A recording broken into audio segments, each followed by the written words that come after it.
Ito yung game na kakasimula pa lang pero grabe na yung stress ko. 4 kami fighters dito, walang marksman, walang tank. Tignan nyo sa top lane, XP lane yung top lane at 3 sila doon, Argus, Sun at Bane. Walang tao sa gold lane, buti na lang ang kasama kong mage na si Coach Renato ay pabalik-balik dun sa mid at sa bottom lane. Pero yung 3 fighters dun sa taas, mga random yan at hindi namin kilala at magkakasama sila. Ito ang bagong new meta kung saan may matututunan talaga kayo dito. 4 fighters, 3 doon naka-arrival, lahat sila nasa XP lane at ako naman fighter rin pero jungler. Panoorin nyo mabuti yung mga nangyari sa game na to at may makukuha kayong aral dito. Una pa lang naiinis na ako kasi 3 sila doon sa top lane. Silang 3 na magkakasama, may unggoy, may pusit at may demonyo. Yan, 3 sila doon sa top lane at walang bumantay dito sa gold lane. Walang nag-gold lane, okay? Walang nag-gold lane. Gold lane ang highest gold priority at dapat maka-farm ka agad. Tapos nag-chat pa yung kalaban na new strat daw, nag-chat pa, di ba? Ang dami kasi talagang alam ng mga kakampi ko. Tignan nyo naman, grabe nila pilitin i-push kahit may ruby doon, bagsak yung Argus, di ba? Wala pang 1 minuto na mamatay na sila kahit 3 sila doon, di ba? 3 na sila doon, sila pa yung yung nasa way, di ba? Dahil nga nahihirapan sila kahit 3 na sila dito sa top lane, tulungan natin, dito tayo dumalo para 4 na tayo fighters dito. Wala pang 2 minutes, basag na rin yung bottom lane namin. Mababasag na yung pangalawang torre namin doon sa bottom lane. Hindi pa rin umaalis itong 3 pangit sa top lane. Ganyan dapat, walang iwanan, di ba? Very good. Dahil nga hindi gumana yung plan A, proceed tayo sa plan B. Dito naman sila sa bottom lane. Sinimulan ni Sun, nag-teleport doon, arrival yung Bane, at sumama na rin doon yung Argus. Bali, 3 talaga sila magkakasama. Ayan, kawawa doon yung Brody, oh. At mabilis silang mapupush yan kasi low HP si Brody, di makadepensa.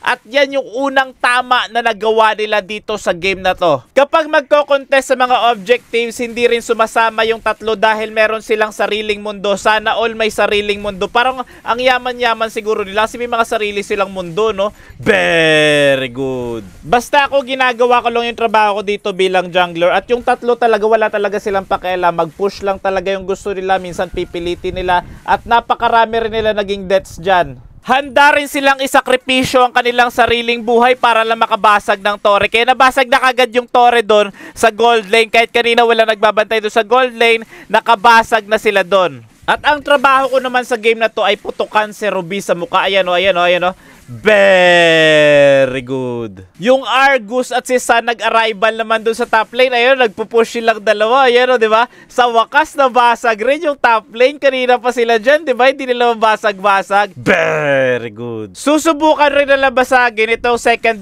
turret dito sa taas, di ba? Medyo kinakabahan at na-alarma na rin talaga yung kalaban. Ayan, susugurin pa nila, oh. Yung Ruby, magte-teleport pa dito yung isa. Ayan, bahala sila dyan, ubos sila dyan, oh. Di ba? Na-alarma na rin yung kalaban kasi ang bilis sila mag-push at napipilitan na rin yung kalaban mag-react dun sa lane na kung saan sila mag-arrival, di ba? Dahil nga 3 yung arrival sa team namin, yung kalaban hindi nila pwedeng iwan yung lane nila. At kapag isa lang magbantay sa lane nila, syempre dudumugin sila ng 3 doon. Ay hindi, gawin mo ng 5 kasi syempre ang dami ni Sun, di ba? Kaya kapag may nag-inasim talaga, katulad dito ni Guinevere, siya ay mabubura talaga, di ba? Ang dami ni Sun, tapos meron pang Vexana. Syempre, 'di ba, lamang kami sa bilang, dun pa lang lugi na talaga sila. At si Ruby ay mabubura. Mapipitas rin ako dito pero sobrang nakakamangha yung ginawa ni Argus dito. Push lang talaga sila, ginagamit nila ng mabuti yung arrival nila. At wala akong masabi, napaganda ng mga ginagawa nila. Sa sobrang ganda ng mga ginagawa ni Argus, nag-ulti siya kahit walang kalaban at walang bawas yung kanyang buhay. Kaya pagdating ni Nana, wala na siyang ulti, di ba? Ang ganda ng ginawa ng kakampi natin, di ba? Ito pa, isa, sobrang angas ng ginagawa nila dito. May Lord yung kalaban, no? Pero ito, papasukin na kagad nila kahit wala pang minions. Ayan, nag-ulti na si Argus kahit wala pang kalaban dun, di ba? Buwis buhay, mabasag lang yung torre. Ganun siya kalupit. Kahit buhay niya, ibubuwis niya kahit may Lord pa yung kalaban, di ba?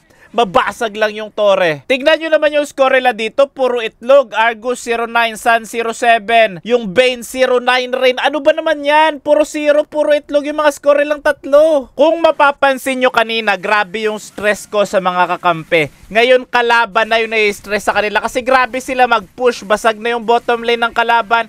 At nahihirapan yung kalaban mag-def. Kasi nga 3 yung naka-arrival. Lahat yan magpupush. Ang 3 fighters sa kasama namin na random, ay mga mabibilis mag-push yung mga hero nila tapos may arrival pa sila. So yung kalaban, hindi sila pwedeng malingat kasi kapag malingat lang sila, babayaan nila yung lane nila, matatapos yung laban. Talagang nahihirapan na rin yung kalaban mag-def. Tignan mo, nandun si Argus sa mid tapos nag-arrival pa dun si Sun. Yun yung bagay na nagpapahirap sa kalaban at itong mga fighters na to kasi mabilis talaga to mag-push, mabilis talaga bumasag ng tore. Kaya siguro yan yung mga pinili nilang heroes. Pero natalo kami sa laban na to kaya dapat i-report natin sila, 'di ba? Ang dami kasi nilang alam, ang dami kasi nilang pinapauso eh. May ganito pa silang nalalaman, talo tuloy kami. Dapat i-report natin 'yan. Tingnan niyo naman yung mga score nila, dapat i-report talaga 'yan. Deserve nila i-report. Ayan, puro tanso, 'di ba? So may natutunan kayo sa video na to na wag itong gawin, wag niyo tong gayahin kasi hindi ito maganda.